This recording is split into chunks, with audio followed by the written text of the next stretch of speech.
Warshall algorithm.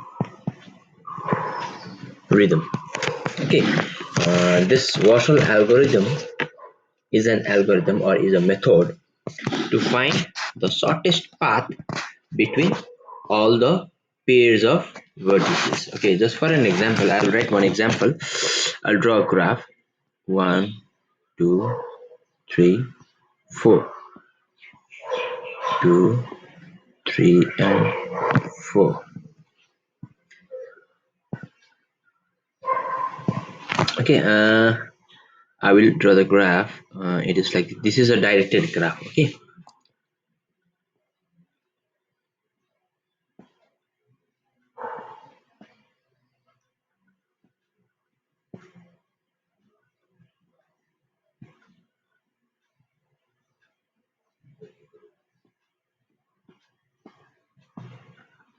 Okay, now in this graph, I will give numbers to the edges.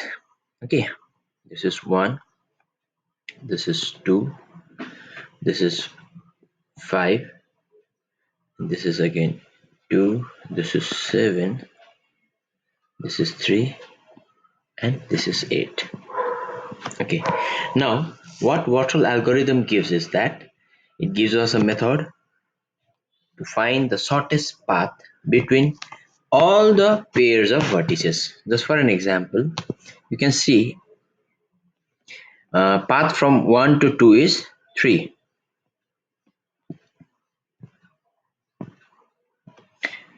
Path from 1 to 2 is 3.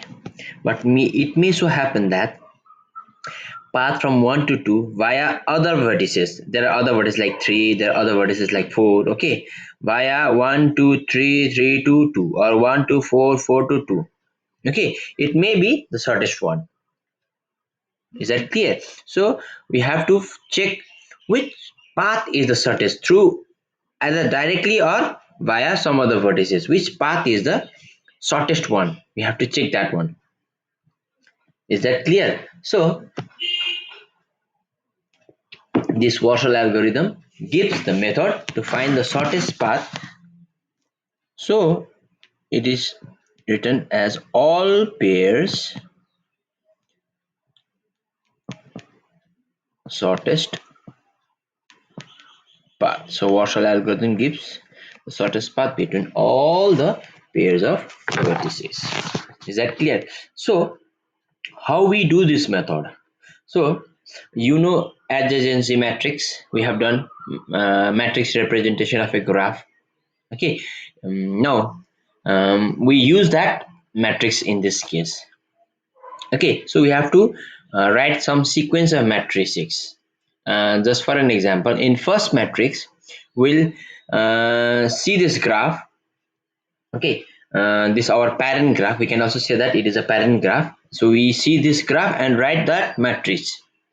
Okay, so to write matrix we need these numbers, age numbers, and these numbers are called weights. That's why this whole graph is called weighted graph. Weighted graph. The age are given some numbers. These numbers are also called weight or length. Okay, so using these numbers we will write the matrix. Okay, let us denote that first matrix by a naught. 1 2. You know what is adjacency matrix? You can check our previous classes notes or something else. Just go there and see what is adjacency matrix. Is that clear? Now since this is a simple graph, so no loops are there. That's why path from 1 to 1 is always 0, path from 2 to 2 is always 0, path from 3 to 3 is also 0, and path from 4 to 4 is also 0. Is that clear? Now path from 1, okay, 1 to 2. 1 to 2 is 3. Path from 1 to 3 is 7. But there is no direct path from 1 to 4. Okay, you will never find a direct path from 1 to 4. That's why we denote it as infinity. Is that clear? Okay, now path from 2 to 1. 2 to 1 is 8. Path from 2 to 3. 2 to 3, no direct path. That's why infinity. And path from 2 to 4 is 2. Clear? Now, path from 3 to 1. Do you have any path from 3 to 1? Yes. Not path, age. We say age. Okay, path from 3 to 1 is 2. Age from 3 to 2. No age from 3 to 2. Direct age. That's why we give it as an infinity. And path 3 to 4. We don't have any direct age from 3 to 4. That's why direct path. Okay. Again, from 4 to 1, it's infinity. From 4 to 2, it is infinity. From 4 to 3, it is 1. So this is our a naught. Okay, now in our next step, what we do is that we write another matrix. Okay, now in this first matrix, we write the weights direct age, direct path only. Okay, not via some matrix. So we'll start giving this vertex 1 as the intermediate vertex between all the pairs. Between 3 to 2 1, 3 to 2 the intermediate will be 1, 3 to 4 intermediate vertex will be 1, and 2 to 4 also intermediate vertex will be 1, and 4 to 2 also, 2 to 3 also. Okay, the intermediate vertex will be 1. So the path will go from 3 to other vertex via 1, 2 to other vertex via 1, 4 to other vertex via 1. But we will only write the shortest one. If in the previous matrix and the weight is minimum, then we will not change that minimum because we want to find the shortest path. Is that clear? Okay, now I will write another matrix which is denoted as A1. A1 means the intermediate vertex will be 1.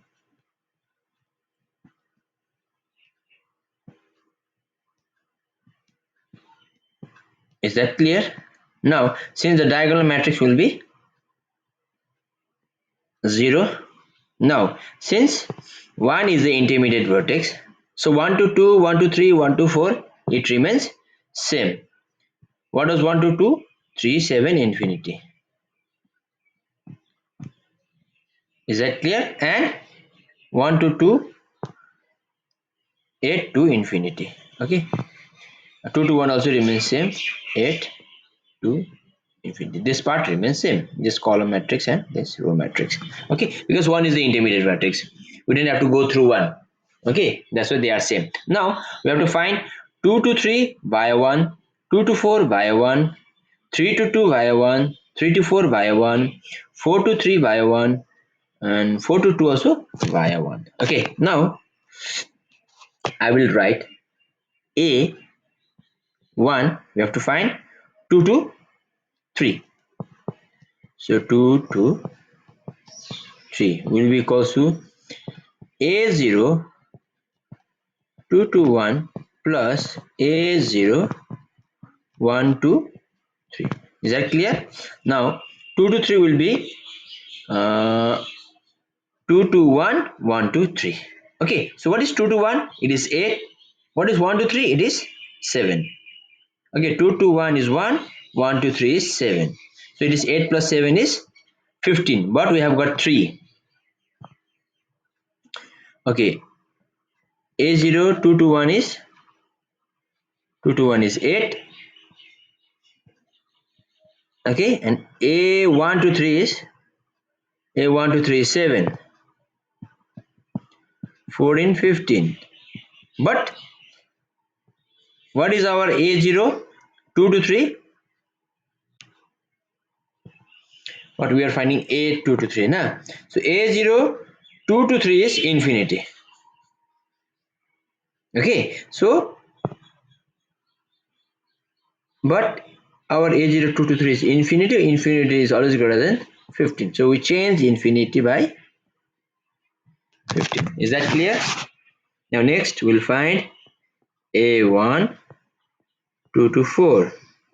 which is nothing but A0 2 to 1 plus A0 1 to 4. What is 2 to 1? 2 to 1 is 8 and 1 to 4 is infinity. Okay, 2 to 1 is 8 plus 1 to 4 is infinity, which is nothing but infinity. But what is A0 2 to 4? It is 2. So 2 is less than infinity, so we don't change this 2. Clear? I think you all are understanding this algorithm, right? Okay, so we got the row of this 2. Okay, now I'll rub this one. Similarly, we'll do the next one, and after that, I think second, third, fourth, and fifth matrix we can write by ourselves, right? We don't have to do all these procedures. Like now we have to find A1 3 to 2. This is equals to A0 3 to 1 plus A0 1 to 2. Okay, so what is A0 3 to 1 and 1 to 2? 3 to 1 is 2. Okay, 1 to 2 is 3. 3 to 1 is 2 and 1 to 2 is 3. Okay, so 2 plus 3 is 5. 3 to 1 is 2 and 1 to 2 is 3, which is equals to 5. But what do we have 3 to 2? 3 to 2 is infinity. So instead of infinity, now we'll write 5. Clear? Now it is now 3 to 4, which is A1 3 to 4. So this is A0 3 to 1 plus A0 1 to 4. So what is 3 to 1? 3 to 1 is 2 plus what is 1 to 4? 1 to 4 is infinity, which is equals to infinity. But what do we have? A0 3 to 4? A0 3 to 4 is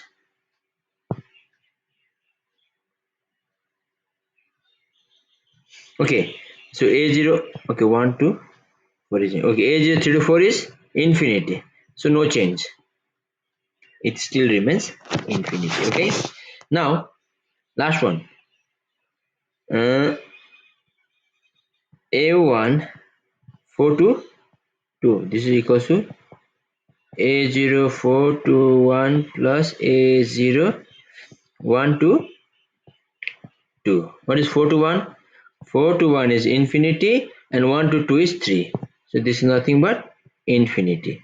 But what do we have got? 4 to 2 is again infinity. So no change over here. Okay, wait. Did I miss something else? Why I wrote this minus over here? Okay.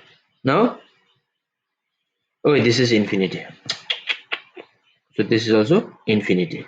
Now 4 to 3. So this is A0 4 to 1 plus A0 1 to 3. So what is 4 to 1?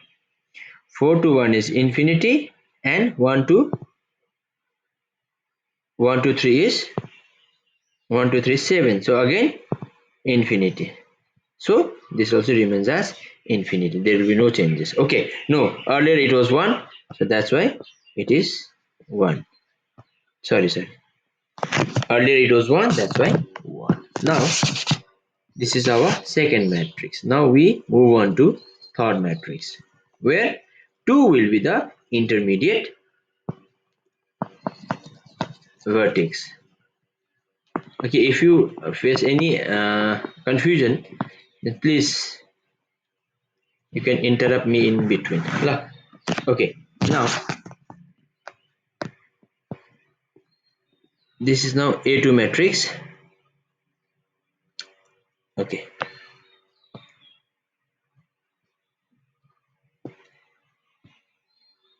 1 2 3 4,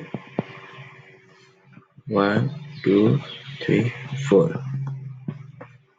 Now the diagonal remains 0 always. Okay, and now since we are taking 2 as the intermediate matrix, so this remains same. Okay, 3 0 5 infinity and 8 0 15 to this remains same. Now a 2 1 2 3, so this is nothing but 1 2 2 2 2 3, so 15 plus 3 is 16 17 18, but we have got already 7, so no changes. Clear? So now next is a 1 2 4. It was early, it was infinity in the previous one, so let's change. What will be this one? So 1 to 2 first. 1 to 2 is 3, 3 to 4 is infinity. Clear? So 1 to 2 is 3. Okay, wait. You got it, come on. So it is a1 1 to 2 plus a1 2 to 4. So 1 to 2 is 3, 1 to 2 is 3 and 2 to 4 is 2. 3 plus 2 is 5. This is 5. Clear? Okay, now next is this one a. Okay, now I'll try to write directly, okay, without doing all this mathematics. So now we have to find a2 3 to 1. So 3 to 1 is 3 to 2 2 to 1, 3 to 2 2 to 1. Okay, so 3 to 2 is 5, 2 to 1 is 8. 8 plus 5 is 13, but we have got 2, so no changes. Okay, clear? Now next one is a 2 3 to 4. So 3 to 2 3 to 2 5 and 3 to 2 2 to 4. 5 plus 2 is 7, but we have got infinity, so this changes to 7. Clear? Now 4 to 1, so via 2. So 4 to 2 is infinity, 2 to 1 is 0, so it is again infinity, no changes.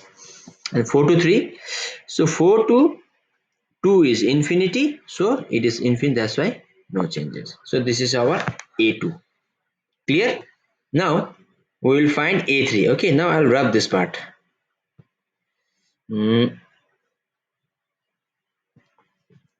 I will directly do over here.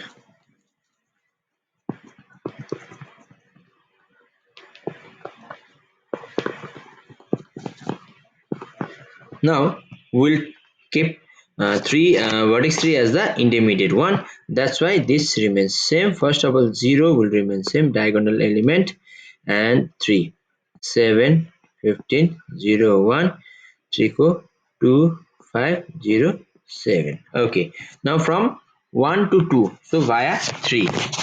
So 1 to 3 is 7, 3 to 2 is 5, 7 plus 5 is 12, but we have got 3, no changes. So 1 to 4 is first 1 2 3 7, and 3 to 4 is 7, 7 plus 7 is 14, so only 5, no changes. Okay, 2 2 to 1 is by 3, so 2 to 3 is 15, 3 to 1 is 2, 15 plus 2 is 17, but we have got 18, so no changes.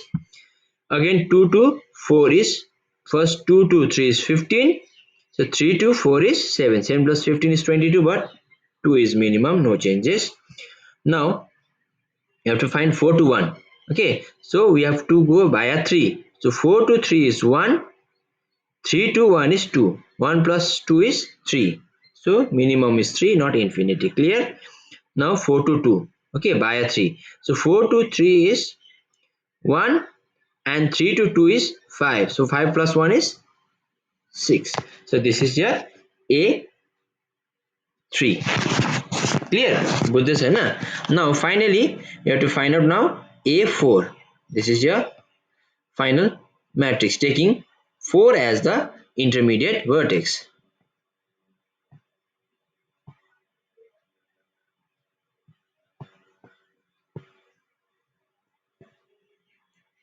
So the last matrix will give you the shortest path between the pairs of vertex. So 0 remains same. Okay, if I tell you So since 4 is the intermediate vertex, so 3 6 this remains same, 4 ko, 5 2 7 0 remains same. So 1 to 2, so 1 to 4 and 4 to 2. So 1 to 4 is 5, 4 to 2 is 6, 5 plus 6 is 11, but 3 is minimum. Okay, so now, and 1 to 3 is 1 to 4 and 4 to 3. Okay, so 1 to 4 is 5 and 4 to 3 is 1. 5 plus 1 is 6, we have got 7, that's why 6 is minimum, so we'll write 6. Okay, so this is your first row. The second row, 2 to 1, so you have to check from 2 to 4. 2 to 4 is 2, 2 to 4 is 2, and 4 to 1 is 3. So 3 plus 2 is 5. We have got 8. 5 is minimum. Clear? Okay.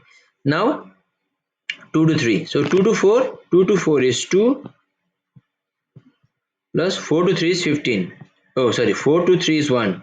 2 plus 1 is 3. We have got 15 over here. So that's why answer is 3. Clear? Okay. Next one, 3. 3 to 1. So first we have got 3 to 4 is 7 plus 4 to 1 is 3. 7 plus 3 is 10, but we have got 2. 2 is minimum. Clear? Now 3 to 2. So 3 to 4 is 7 and 4 to 2 is 6. 6 plus 7 is 13, but 5 is minimum. Okay, so this matrix, this matrix is our final matrix. So it gives the shortest path between the pairs, like shortest path between 1 to 2 is 3, 1 to 3 is 6, 1 to 4 is 5, shortest path. Okay, and 2 to 1 is 5, 2 to 3 is 3, 2 to 4 is 2, 3 to 1 is 2, 3 to 2 is 5, 3 to 4 is 7, and 4 to 1 is 3, 4 to 2 is 6, 4 to 3 is 1. So this is the solution of our given example. Okay, so this is how we use Warsall algorithm to find the shortest path between all the pairs of vertices. Is that clear, everyone? Okay, so I will write,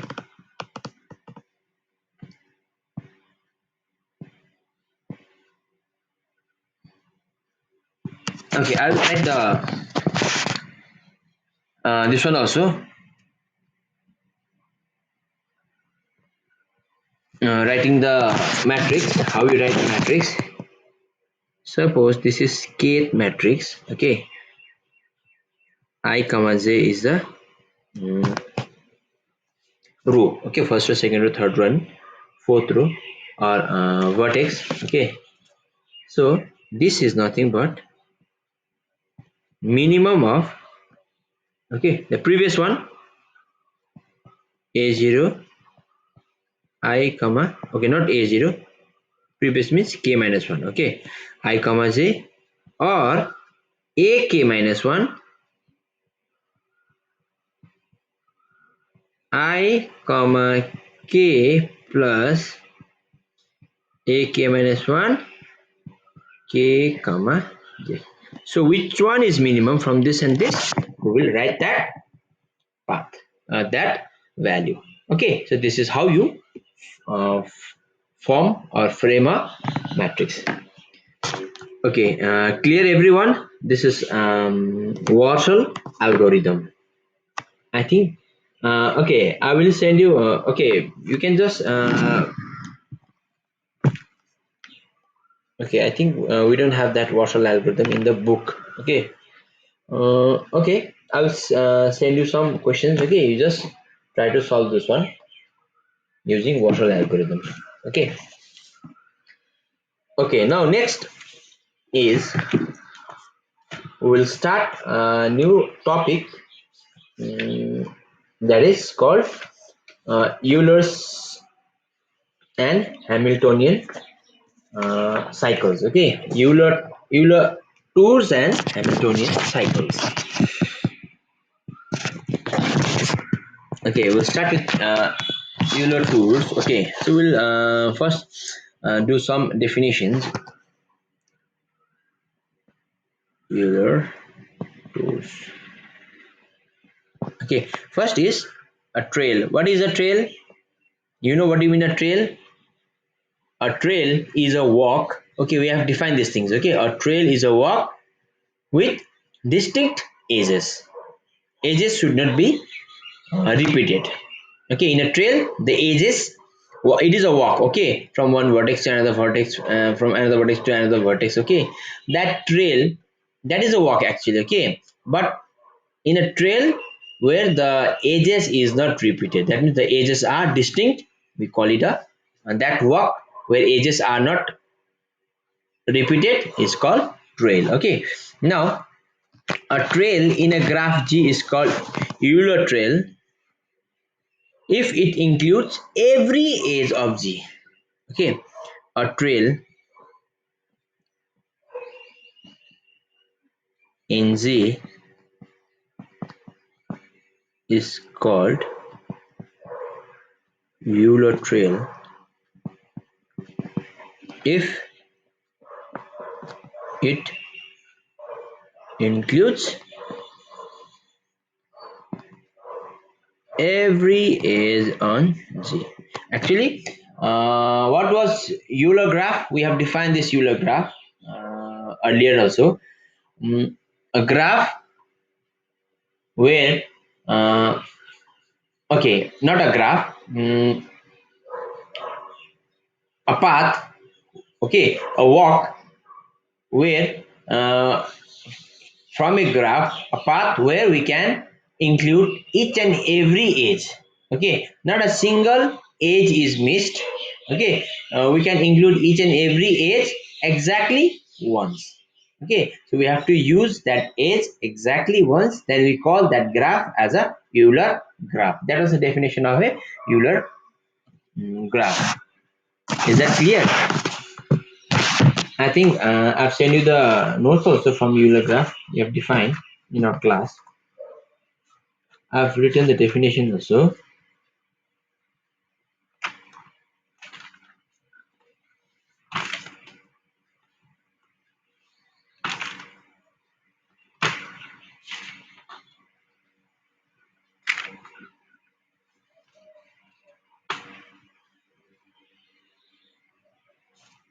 Yes, a graph is considered Eulerian if you can start at a vertex, traverse through every edge only once, and return to the same vertex you started at. Okay, so you should include each and every edge exactly once in case of Eulerian graph. Is that clear? Okay. A tour of G is a closed walk of G which includes every edge of G at least once. A tour of G, what do you mean tour? Is a closed walk. Closed walk means there must be some cycles. Okay, not a cycling, it is a cycling. Is a closed walk of G. The tour means a closed walk of G which includes every edge of G at least once. Okay, which includes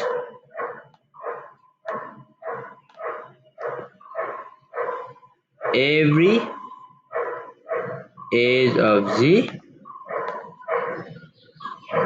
at least once. Okay, so this is your tour.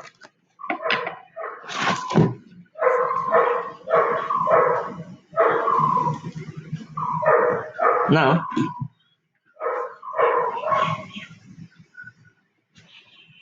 so a tour in G is a closed walk of G which includes every edge of G at least once. Okay, so this is important. So all edge is included at least once. It may be more than one. Okay, but an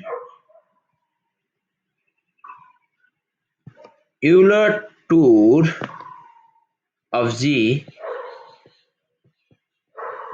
is a tour which includes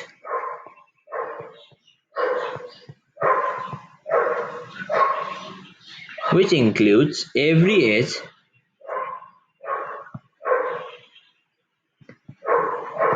every edge of G exactly once.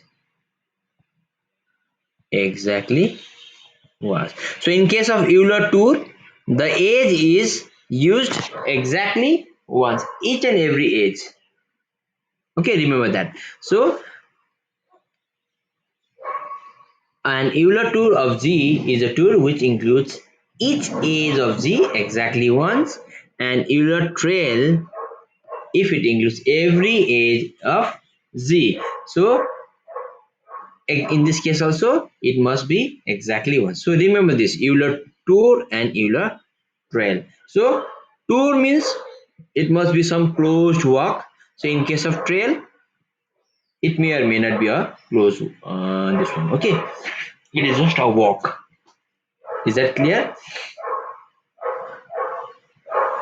So a graph G is called Eulerian or Euler if it has an Euler tour. So a graph G is said to be Eulerian or Euler if it has an Euler tour.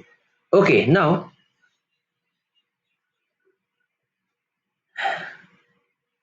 so Euler tour is just an is just a closed Euler trail. Remember that.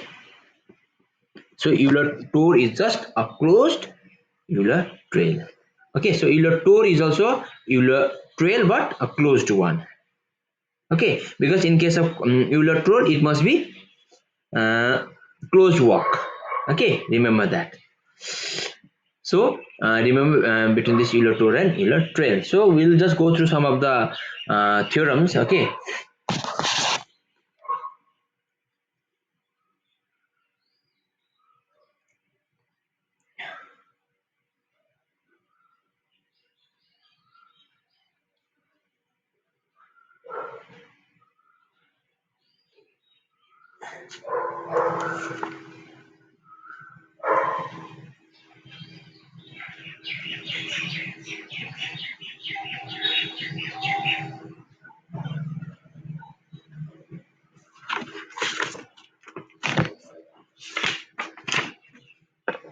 Okay.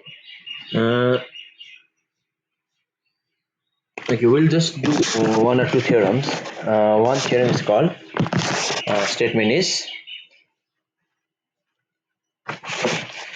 let G be a graph in which degree of each vertex is at least 2.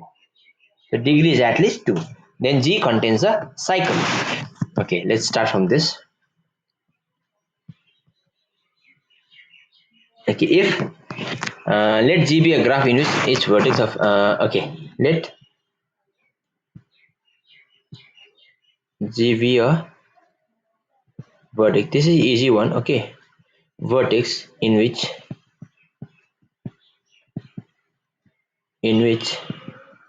the degree of every vertex is at least 2. Then G contains cycle. So degree of every vertex is at least 2. Okay, not less than 2, at least 2, more than 2 it can happen. Okay, so let's prove this theorem. So degree must be at least 2. Okay, you didn't have to put the converse part of this one. Okay, now let G be a G can be any graph. Okay, if G is not simple, let us suppose that G is not simple. Okay, if G is not simple, then G contains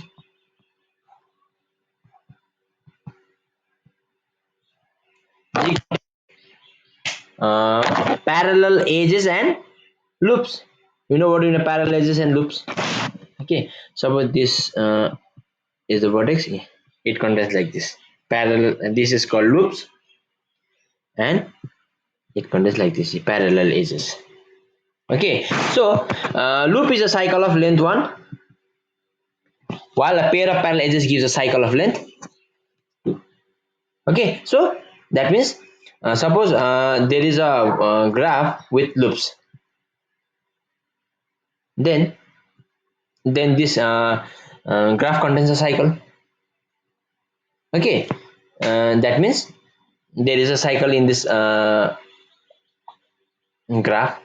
Okay, instead of loop, if this contains a parallel edges, okay, then also it contains a cycle by one in.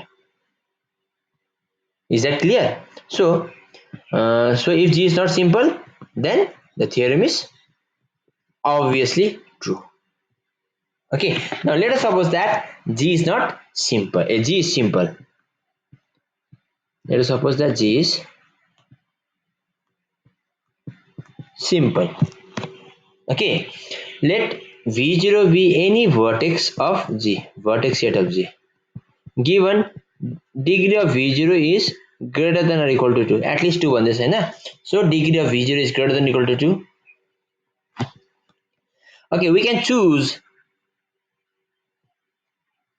one edge E1 with one end V0 and the other V1. Okay, so this is V0, so this is edge V1 and this is vertex V1. Okay, so with one end V0 and the other V1. Again, degree of V1 पनि के हो, greater than or equal to 2. So V1 को 1 के हुन्छ, you can choose an edge E2 with one in V1 and the other V2, different from V0. We are not saying that V2 goes to V0. Okay, we just repeat this process. Okay, and then V2 को फेरि अर्को के हुन्छ, V3 आउँछ, edge E3 आउँछ. Okay, because if degree of every vertex is greater than equal to 2, 2 त हुनै पर्यो नि त हैन. So यसको दुईटा छ, यसको पनि दुईटा छ, so V3 को पनि दुईटा हुनु पर्यो. Okay, so at the I plus 1th stage we have edge, we will get edge EI. Okay, we have an edge incident with VI and VI plus 1. So here VI हुन्छ. Okay, and we will have VI plus 1. Okay, no, this one. According to our, we'll get VI over here. We'll get this is VI plus 1, this is VI. This one. Because V0 here E1, so VI minus E1, EI, VI. Okay, so this is the, so you'll get at the I plus 1 stage, we'll have these things. Okay, now this VI plus 1 is not equal to VI minus 1. Okay, now since G has only finitely many vertices, अब यसलाई बडाको बडा गर्न सक्दैन, we can repeat this process again and again because G is a graph, a finite graph which contains finitely many vertices. We don't have infinitely many vertices in this G. So we must at last we must choose a vertex which has been chosen before. कुनै एउटा त choose गर्नु पर्यो नि त. Okay, because this we can't repeat this process infinitely. Okay, बडा बडा गरे नि त बडे बडेको हुन्छ. So we can't end also because each and every vertex has 2 degree, at least degree 2. So we must, so this must meet somewhere else. Yes or no? That means this vertex must meet with some vertex that we have assumed earlier. Okay, we have chosen V4. Is that clear? That VI plus 1 must connect with some other vertex that we have chosen earlier. Okay, if VK is the first such vertex, let us suppose that there is VK. Okay, that we have to choose again. Since BK was in between somewhere else, again we have to choose again VK. That means VI plus 1 goes to VK. Okay, then what happens? There will be a cycle. Yes or no? So you will get like this. This is suppose VK. Okay, so a VK plus 1 birthday go see. again it comes to vk यहाँबाट आएको नि त यहाँनिर vk minus 1 vk vk plus 1 so again it goes to vk so it forms a cycle over here.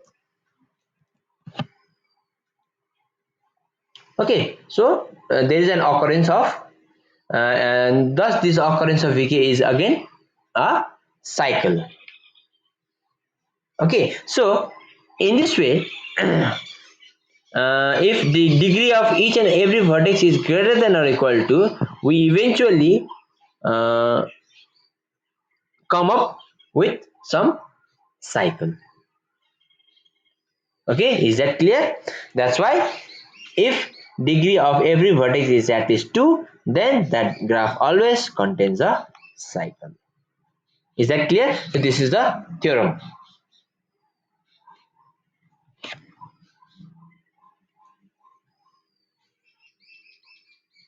Okay, now we will do another theorem. Okay, this theorem actually requires to prove all the theorem. That's why we have done this one small theorem. A connected graph. This one is important. Okay,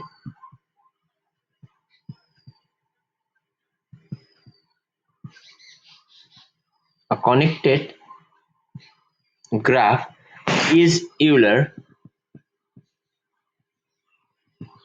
if and only if the degree of every vertex is even. The degree of each and every v is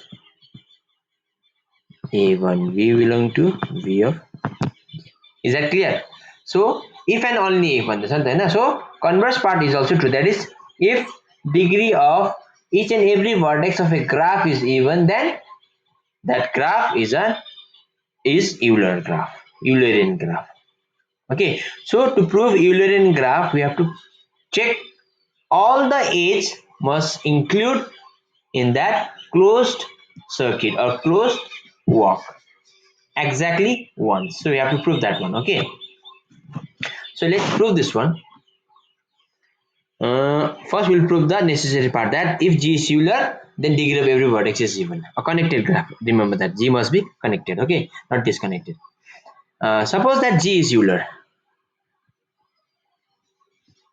Suppose G is Euler, and let C be. And so if G is Euler, then we will get in this G we will get some Euler tour where each and every edge is included exactly once. So let us suppose that this C be the Euler tour. Okay, in this Z, starting and since it is a tour, so it must start and end at the vertex at some vertex. So starting and ending at U. Okay,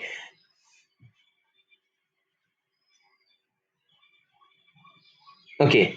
Let us suppose V belongs to um, some another vertex where v not equals to u. Okay, v another vertex in that graph G which is not u, and since G is connected graph, okay, it is given G is connected, so there must be um, connection between u and v also. Okay, it must be connected via some path u to v.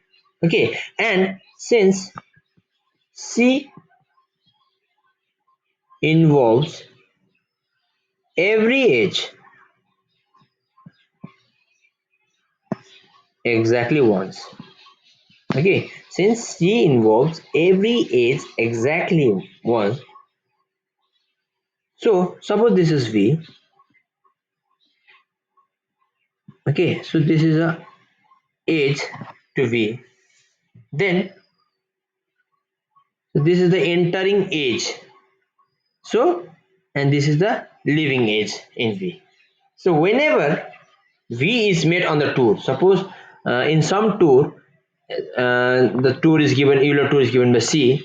Okay, while coming through it must touch this vertex V also, because there is an edge to this V. So whenever it comes to that vertex V, the entering one will be one edge and the leaving one will be another edge. Suppose again, uh, through some path, let us suppose that one edge again comes to V and it again leaves.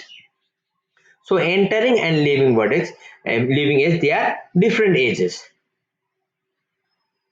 Okay, because in tour, what happens? Each edge occurs exactly once, not more than once. Okay, because Euler tour is defined in that way. So entering and leaving vertex, they are different. So every time, what you get that the degree of view is 2 every time. So while entering and leaving 2, again entering, leaving 2. So the d of degree of v is every time degree of v is even. So again, C begins with the vertex u. Okay, so this is the similarly for you also, this is the starting vertex and this is the starting edge and this is the end edge, because it must come to you again. So you also, for you also, degree contributes 2. Okay, and any other vertex inside you also give the degree even, more than either 2 or greater than 2, and that greater than will be always an even number. That's why the degree of every vertex of G is even as required. Understood? So this is Euler graph. Euler graph has a vertex with degree always even. Let us now prove the converse part. Okay, what does converse says? That if degree of every vertex is even, a degree of every vertex of a connected graph is even, then we prove that that graph is Euler graph.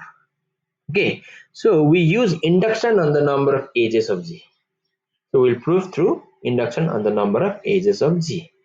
Okay, first of all, if there are no edges and there are no edges, and since G is connected, so G is a graph of single vertex. Okay, because if you take two vertex, no edge, then they are disconnected. Okay, that's why G is a graph of single vertex, that's why connected. And it is no edge, that means it is by default it is a Euler graph. Okay,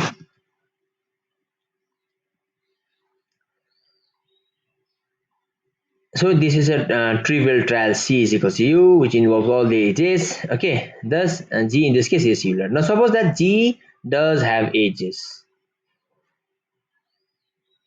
Okay, and since G is connected, it is given.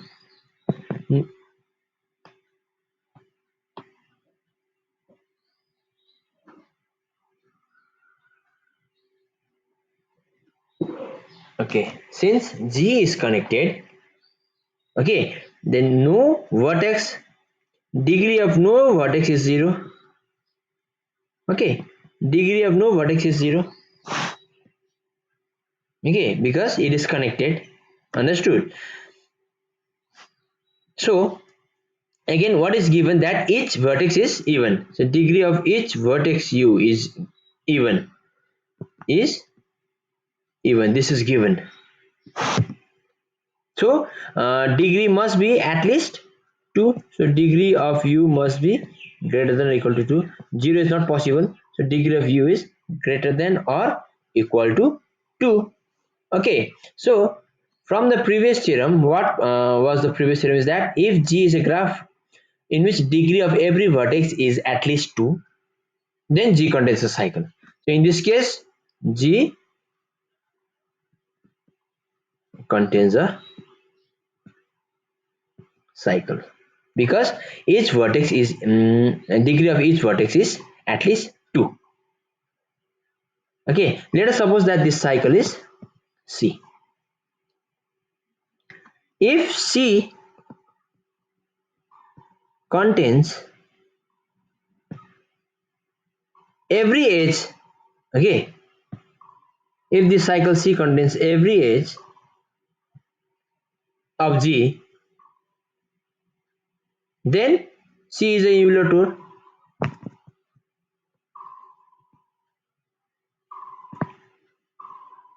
So our theorem is met. Okay, if C contains every edge, then C is an Euler tour, so our theorem is met.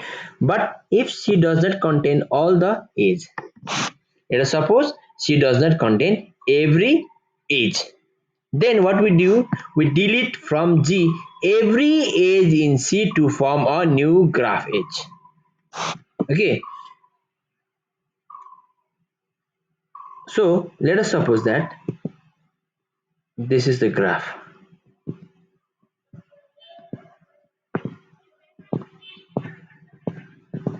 Okay,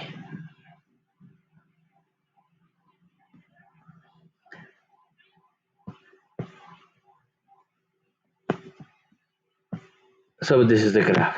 Okay, and this is the cycle. C is this one. That means C does not contain all the C does not contain all the edge. Okay, because C को ये पांच रहेको छ edge. Okay, C does not contain all the edge. Now what we have to do is that you just go on deleting each and every edge in C to form a new graph. So what you do is that delete this one. यसलाई delete गरिदेऊ.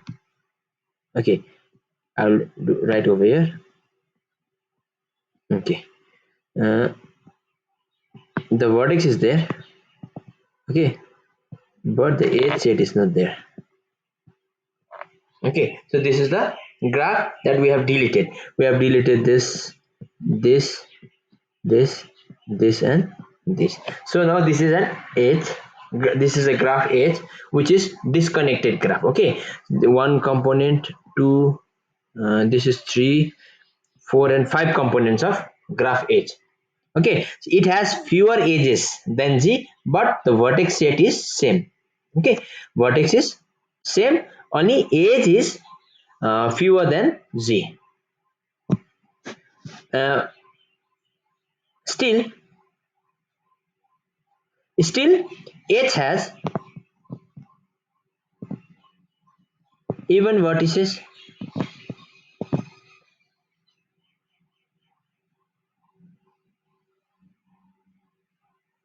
Okay, why H has even vertices? Even vertices means vertex of having degree even. Why? Because the edges that we have removed, okay, from this graph G to form the graph H, uh, we can see that every time we have one edge, if we delete one edge, that means we have deleted 1 degree. Okay, so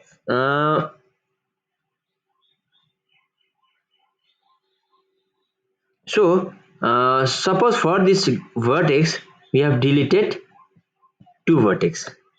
For this vertex also we have deleted 2. For this vertex also we have deleted 2.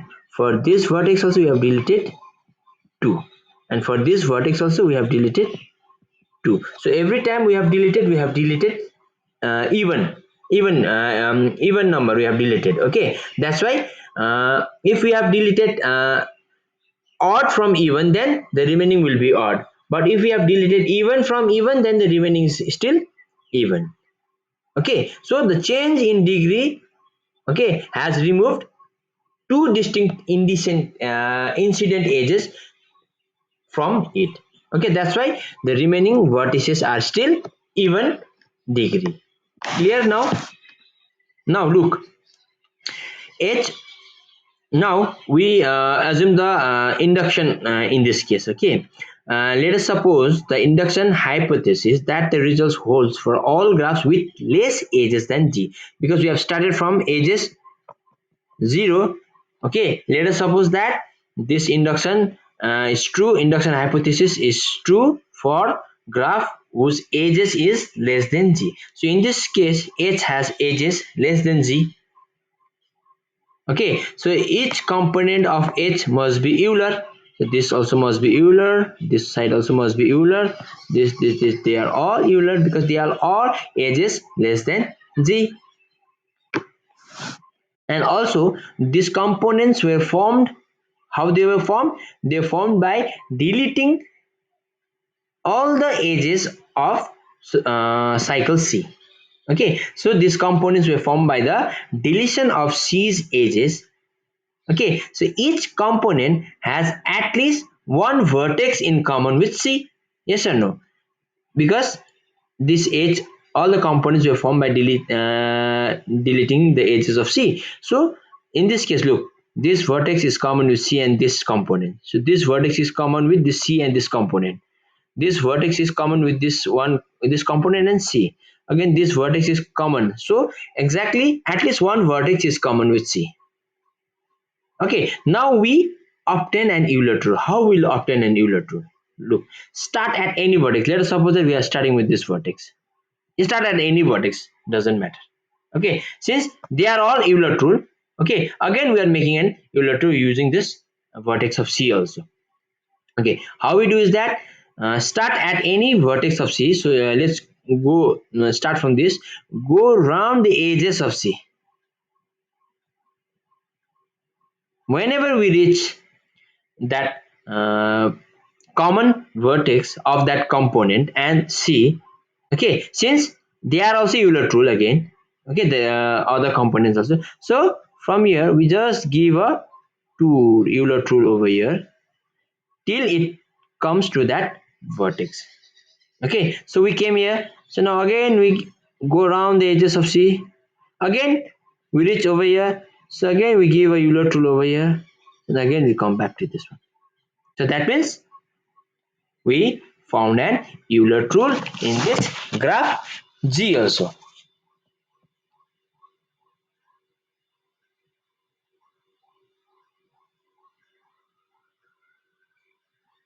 So we repeat this procedure, eventually going all the way around C back to our starting point. So we come back to our starting point, making an Euler rule in each non-empty component of H on the way. So we just gave an Euler rule in each and every component. So okay, and there is one figure also. Okay, uh, so then since the edges of G are just those of H together with those of C, we have completed an Euler rule of Z. So the proof is complete. So this is how we check whether the graph G has Euler rule or not. Connected graph having even degree of each and every edge. So remember that a connected graph is Euler if and only if the degree of every vertex is even. Is that clear? So this is the theorem. So I think now we can stop here.